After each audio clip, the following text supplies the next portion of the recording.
Bismillahirrahmanirrahim. Assalamualaikum warahmatullahi wabarakatuh. Perkenalkan semuanya, saya Rian Hanzufri, selaku moderator dari tutorial kelompok 6, di mana pada malam kali ini kita akan mentutorialkan cara penggunaan KIGG atau Kyoto Encyclopedia of Genes and Genome. Sebelumnya, mari kita berkenalan dengan kelompok 6 dulu. Yang pertama itu saya sebagai moderator, yaitu Rian Rehan Zuhri dengan NIM 2210427001. Lalu teman-teman saya. Saya Raudatul Triandini dengan akhiran NIM 2023. Saya Sabrina Jebradingrum dengan akhiran NIM 3016. Saya Vina Maula Khairotin dengan akhiran NIM 3017. Saya Bunga Ramatina Permata dengan akhiran NIM 38. Saya Ramesa Utari dengan akhiran NIM 3019. Oke, pada malam ini kita akan berbicara tentang KEGG, di mana KEGG merupakan singkatan atau akronim dari Kyoto Encyclopedia of Genes and Genome, di mana pada KEGG ini kita bisa mendapatkan berbagai informasi terkait tentang gen dan juga genom, serta penyakit-penyakit dan bagaimana pathway dari penyakit gen dan genom tersebut. Dan kita juga bisa melihat bagaimana suatu obat itu bekerja dalam menghentikan terjadinya suatu penyakit. Oke, untuk yang pertama itu kita akan memulai dari web KEGG, di mana pada kali ini kita bisa langsung mengetikkan pada search bar itu genome.gp/kegg lalu kita klik enter, di mana tampilannya akan terlihat atau muncul seperti ini, di mana pada bagian sebelah kiri atas itu ada logo kali KEGG, itu di atas bagian atas itu ada search bar. Lalu juga ada pengertian singkat tentang KEGG gitu, Kyoto Encyclopedia of Genes and Genome. Di mana pada bagian bawah kita juga akan melihat berbagai macam menu yang ada di KEGG gitu. Seperti KEGG Pathway, KEGG Bright, KEGG Modul, KEGG Orthology, KEGG Genes, KEGG Genome, dan lain sebagainya. Jika kita scroll ke bawah, kita akan melihat berbagai macam fungsi yang ada pada atau fitur yang ada pada web KEGG ini. Oke, karena pembahasan kita malam ini ada tiga subtopik, di mana pada topik pertama kita akan membahas methane metabolisme atau metabolisme dari metana.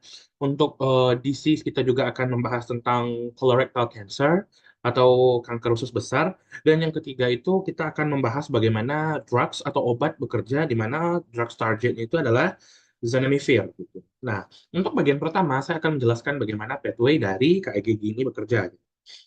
Pertama, kita bisa mengklik data oriented entry points seperti yang terlihat di layar, yaitu klik KEGG Pathway gitu, di mana kita akan dibawa ke halaman selanjutnya dengan tampilan seperti berikut. KEGG Pathway is a collection of manually drawn pathway map representing our knowledge of the molecular interaction, reaction, and relation network.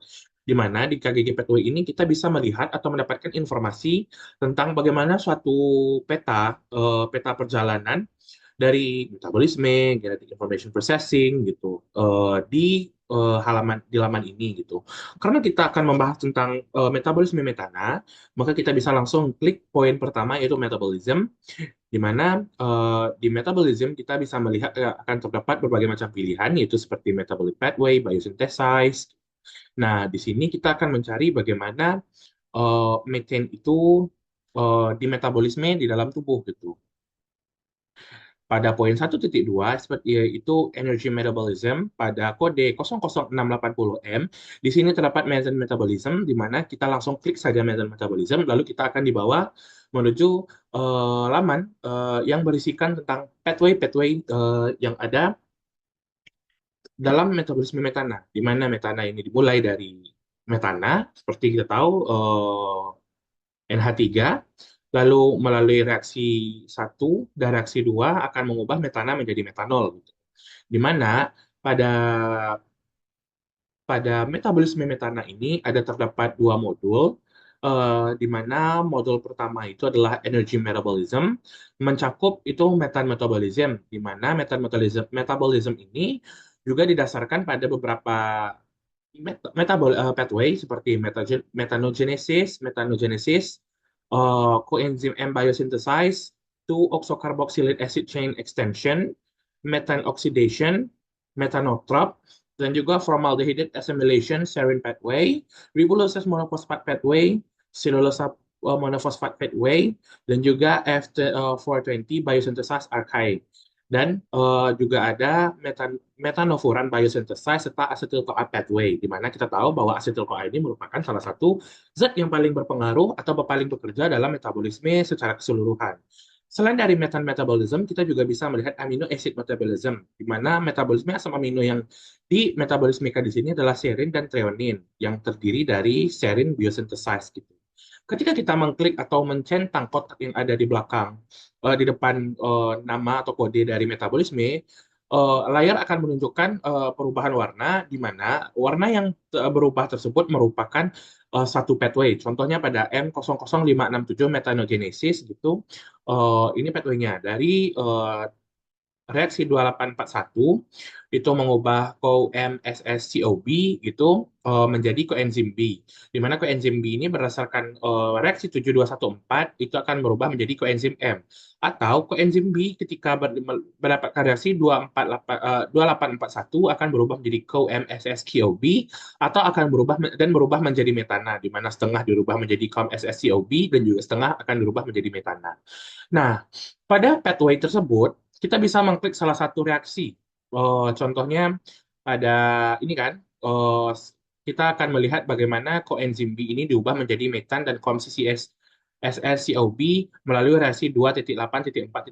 Kita hanya tinggal mengklik saja kotak tersebut dan kita akan dibawa ke halaman yang menunjukkan informasi tentang reaksi tersebut, di mana entry-nya merupakan K00399 dengan simbol MCRA dengan nama reaksi metil coenzim M reduktase alpha subunit, yang pathway-nya itu di methane metabolism, metabolic pathway, microbial metabolism in diverse environment, dan juga carbon metabolism.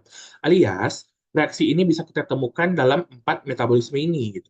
Di mana modulnya itu ada metanogenesis yang mengubah metanol menjadi metana, dan metagenesis lainnya yang mengubah asetat menjadi metan, serta metagenesis ketiga yang mengubah metilamin atau dimetilamin atau trimetilamin menjadi metana, serta metanogenesis keempat itu mengubah CO2 atau karbon dioksida menjadi metana.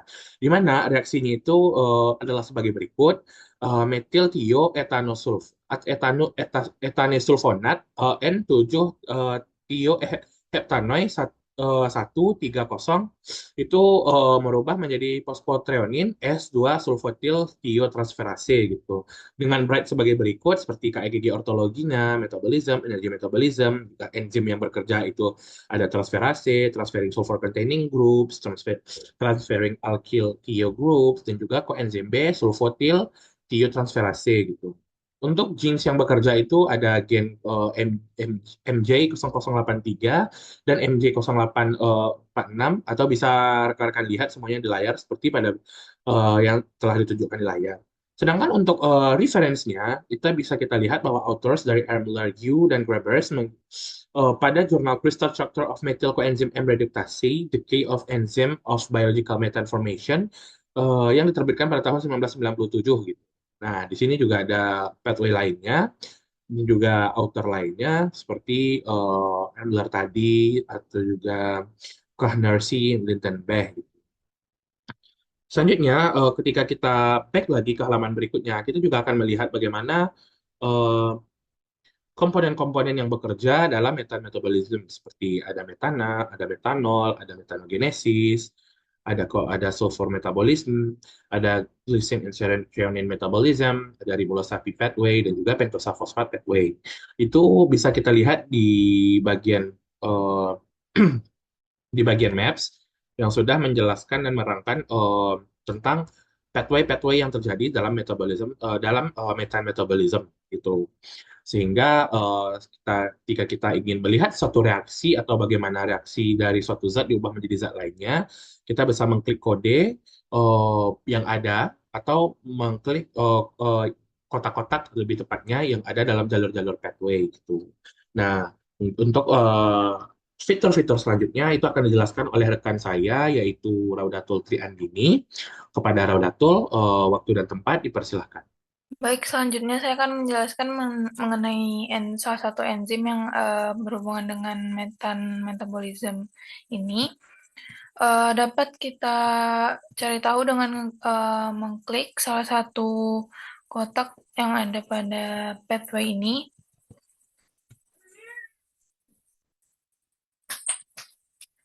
Nah, akan muncul pada tampilan layar seperti ini dan kita scroll hingga menemukan bagian enzim.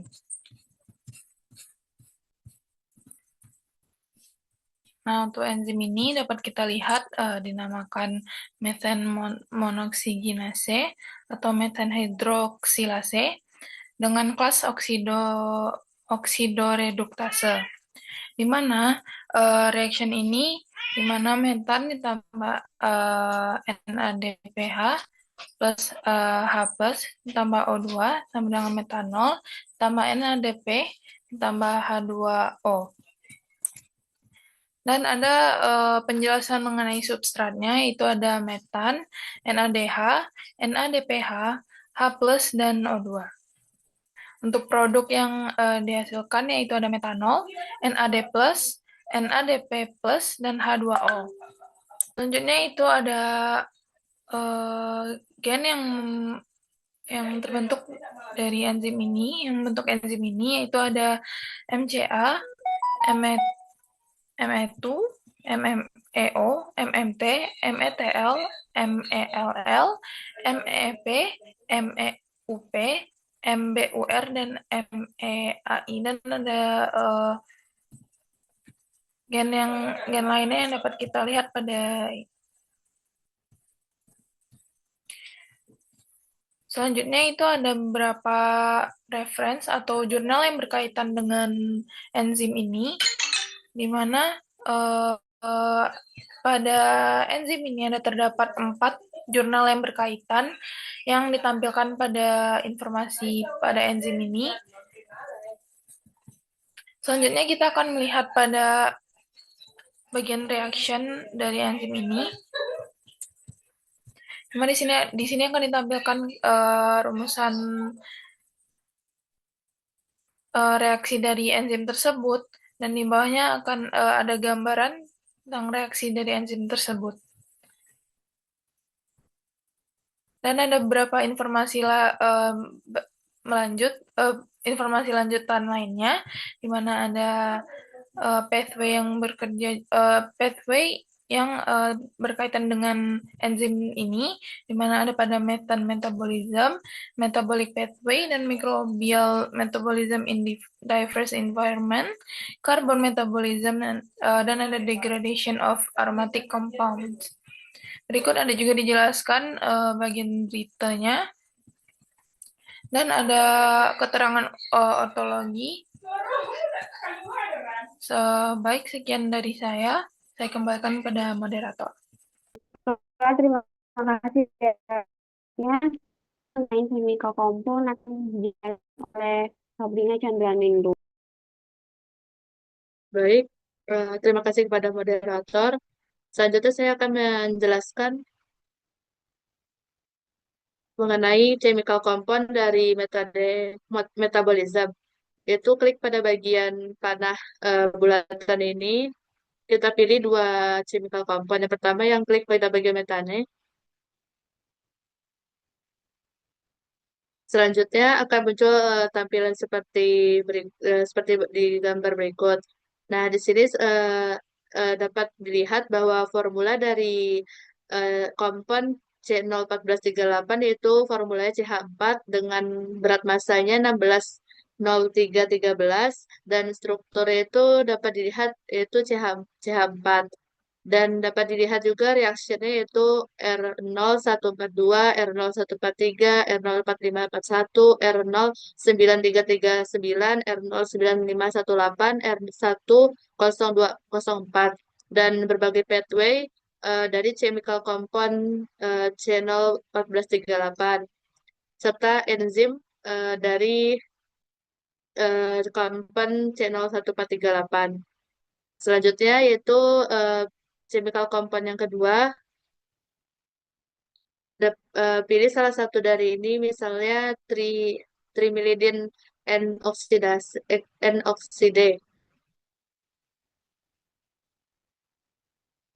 Akan muncul tampilan seperti gambar berikut, itu dengan formulanya yaitu C3H9NO dengan berat masanya yaitu 75,0684 dan strukturnya itu dapat dilihat pada tampilan berikut, serta reaction yang berhubungan itu R02512, R02560, R05621 dengan pathway-nya itu berhubungan dengan metabolis metana, metabolic pathway, microbial metabolism in diverse environment, dan two component system. Serta enzimnya itu ada 17.2.3, 114.13.148, dan 4.1.2.32.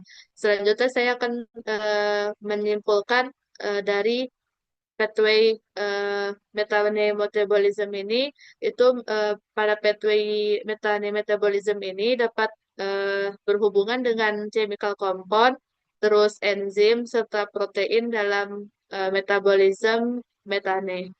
Selanjutnya saya kembalikan kepada moderator. Baiklah, terima kasih kepada Sabrina Chandraninggo. Selanjutnya kita akan membahas mengenai human disease, yang mana objek kita kali ini mengenai colorectal cancer, di mana akan dibawakan oleh rekan saya, Vina Maula Khairatin. Kepada Vina, dipersilahkan. Baik, terima kasih kepada moderator. Selanjutnya itu kita akan membahas tentang kanker kolorektal. Yang mana kita kembali kepada laman KIGG Pathway, lalu kita klik pada bagian nomor 6, yaitu yang mana human disease atau penyakit manusia. Setelah itu kita mencari jenis-jenis spesifik yang mana terletak pada 6.2. Lalu kita klik yaitu pada bagian pertama yang mana tentang kanker kolorektal.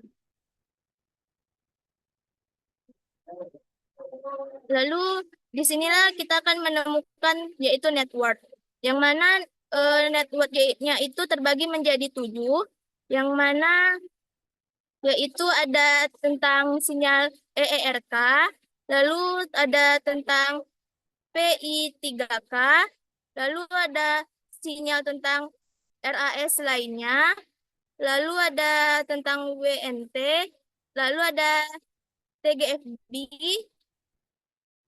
dan lalu ada apoptosis, dan yang terakhir yaitu ada transkripsi. Lalu pertanyaan kedua yaitu 2 gen yang berperan dalam disease tersebut. Adapun gen yang berperan dalam disease tersebut yaitu ada GSK3B dan juga AXIN1. Terima kasih. Selanjutnya saya kembalikan kepada moderator. Baiklah, terima kasih kepada Vina. Selanjutnya saya akan menjelaskan lebih lanjut tentang human disease ini, yaitu pertanyaan selanjutnya mengenai apa saja onkogen dan tumor supresor yang berperan pada colorectal cancer ini. Di mana kita dapat melihatnya pada tabel ini, maka disebutkan onkogennya yaitu ada beta-catenin dan KRAS. Kemudian tumor supresornya yaitu ada FCC, DCC, P53, SMARTUS, SMART4. Kemudian pertanyaan selanjutnya yaitu mengenai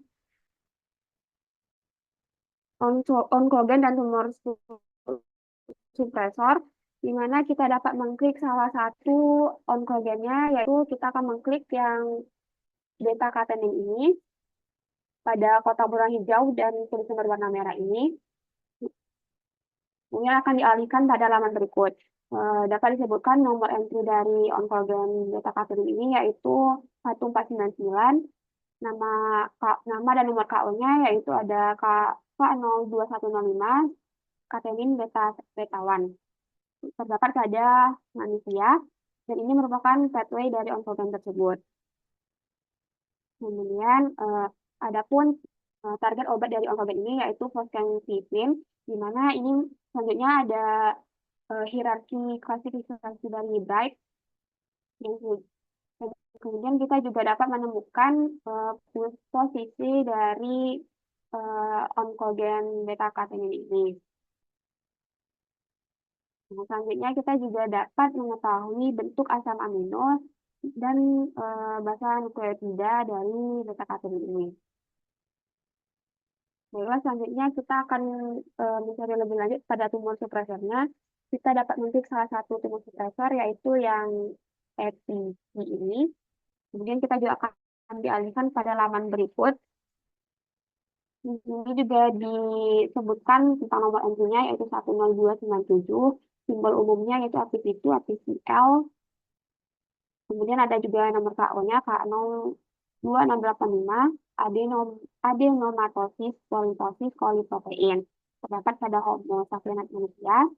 Juga disebutkan pathway dari imunosupresor tersebut. Adapun ini merupakan bright dari imunosupresor tersebut, yaitu environmental information processing, cellular process, dan lainnya. Kita juga dapat menemukan posisi imunosupresor tersebut. Ini. Kemudian kita juga dapat mengenal amino dan bentuk basa nukleotida dari tumor suppressor tersebut. Baiklah, selanjutnya materi mengenai drug development yang akan dibawakan oleh rekan saya Ramisa Ukari. Pada Ramisa dipersilakan. Baik, saya akan melanjutkan tentang drug development. Kembali ke halaman berikut.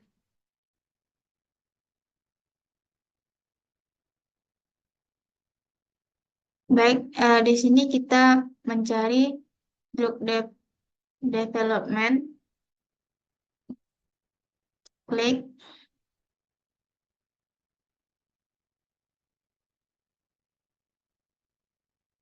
Kita akan mencari antiviral agent yang di atas. Di atas.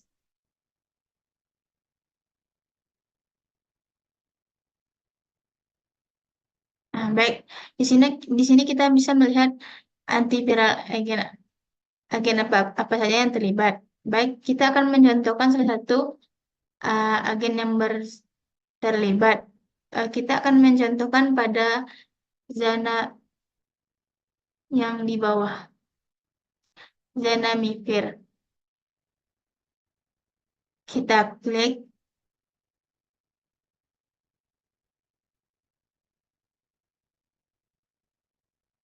Di sini kita bisa melihat apa saja yang terkait dengan drug zanamivir. Yang pertama kita juga bisa melihat entry-nya, name zanamivir. Kita juga bisa melihat produknya Relenza, dan kita juga bisa melihat formulanya yaitu C12H20N4O7. Kita juga bisa melihat masanya yaitu 3321332. Dan kita juga bisa melihat struktur dari drug zanamivir ini. Selanjutnya kita juga bisa melihat kelasnya dari drug ini yaitu sebagai antivirus dan antiviral. Kita juga bisa melihat efisiensinya yaitu sebagai antivirus atau antiviral, sebagai penghambat neuraminidase influenza. Kita juga bisa melihat target pathway-nya yaitu influenza B virus neuraminidase. Selanjutnya kita juga bisa melihat breadth-nya, yaitu sebagai anatomical therapy chemical. Dan selanjutnya kita back lagi.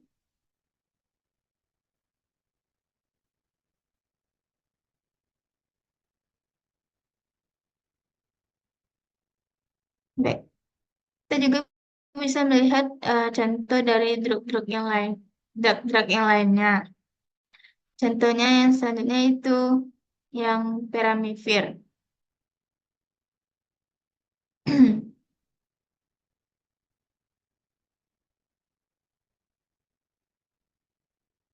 sama seperti drug yang tadi, kita juga bisa melihat name-nya, produk, formula, masa, strukturnya, kelas antiviral, dan antivirus, juga efisiensinya, target, dan breadnya.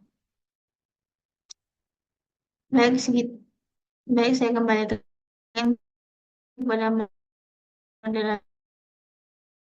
Baiklah, sekian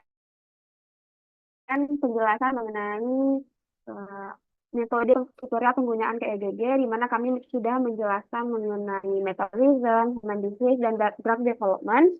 Kurang lebihnya kami mohon maaf. Saya tutup dengan wabillahi taufiq wal hidayah. Wassalamualaikum warahmatullahi wabarakatuh.